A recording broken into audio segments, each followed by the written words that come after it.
Hey guys, welcome back to another tech tip and guide video. In today's video, I'll show you how you can reset the password of your TCF Bank's online banking account.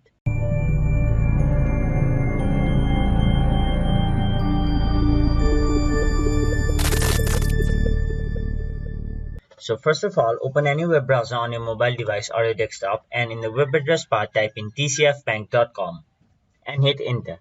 Then it will take you to the official homepage of TCF Bank, where on the right side of the screen you can see a login box.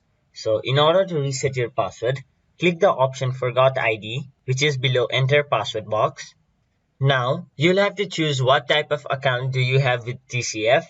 Then you'll have to confirm your identity. After that, you'll have to answer some security questions, and then you can finally reset your password.